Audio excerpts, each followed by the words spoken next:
സാങ്കേതിക ഡിജിറ്റൽ സർവകലാശാല vice chancellor നിയമനത്തിൽ മുൻഗണനാ പട്ടിക തയ്യാറാക്കി മുഖ്യമന്ത്രി. അക്കാഡമിക് യോഗ്യത മാത്രമാണ് പരിഗണിച്ചിരിക്കുന്നത്. മുൻ വിസിമാരായ സജി ഗോപിനാഥും MS രാജശ്രീയും പട്ടികയിൽ താഴെയാണ്. സർക്കാർ പട്ടിക ഗവർണർ അംഗീകരിക്കാനാണ് സാധ്യത. ഉമേഷ് ബാലകൃഷ്ണൻ വിശദാംശങ്ങളുമായി. ഉമേഷ്, താത്കാലിക വിസിമാർ ഇതിൽ പങ്കെടുത്തിട്ടുണ്ടതിന്റെ നടപടികളിൽ ഇന്റർവ്യൂവിലൊക്കെ പങ്കെടുത്തിട്ടുണ്ട് എന്ന വിവരം നമ്മൾ കഴിഞ്ഞ ദിവസം നൽകിയിരുന്നു. അക്കാഡമിക് യോഗ്യത മാത്രമാണ് പരിഗണിക്കുന്നത് എന്ന് പറയുന്നു. അപ്പോൾ നിലവിൽ ഉള്ള താത്കാലിക വിസിമാർ ആരൊക്കെ ഉൾപ്പെടാൻ സാധ്യതയുണ്ട്? ഗവർണർ ഇതിൽ വലിയ പ്രശ്നമില്ലാതെ മുന്നോട്ട് പോകുമെന്നാണോ നമ്മൾക്ക് ഈ ഘട്ടത്തിൽ ലഭിക്കുന്ന വിവരം?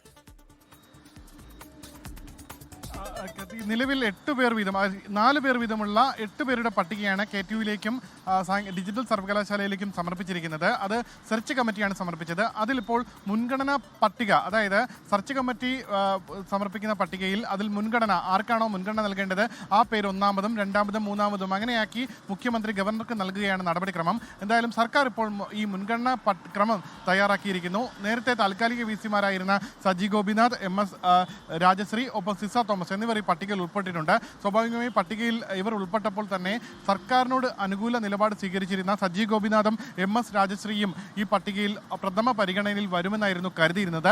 എന്നാൽ ഇപ്പോൾ വരുന്ന വിവരം അങ്ങനെയല്ല.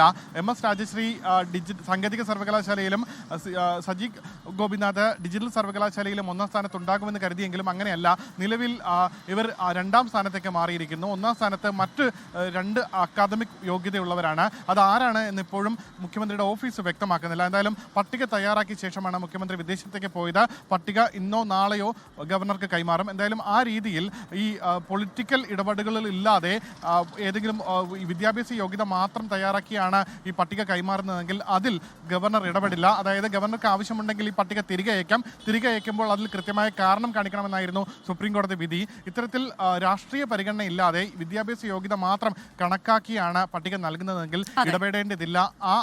അവരെ വിസിമാരായി നിയോഗിച്ചുകൊണ്ട് ഉത്തരവിറക്കാമെന്നുള്ള നിലപാടിലാണ് രാജ്ഭവനും ഉള്ളത്.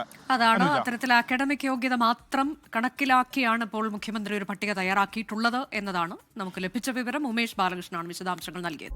ലോകത്തെവിടെയായാലും ഏത് സമയത്തും 24 വാർത്തകളും ഓഗ്മെന്റഡ് റിയാലിറ്റി പാക്കേജുകളും എക്സ്പ്ലെയിനറുകളും വിശദമായി കാണാൻ ഞങ്ങളുടെ YouTube ചാനൽ നിങ്ങൾക്ക് സബ്സ്ക്രൈബ് ചെയ്യാം.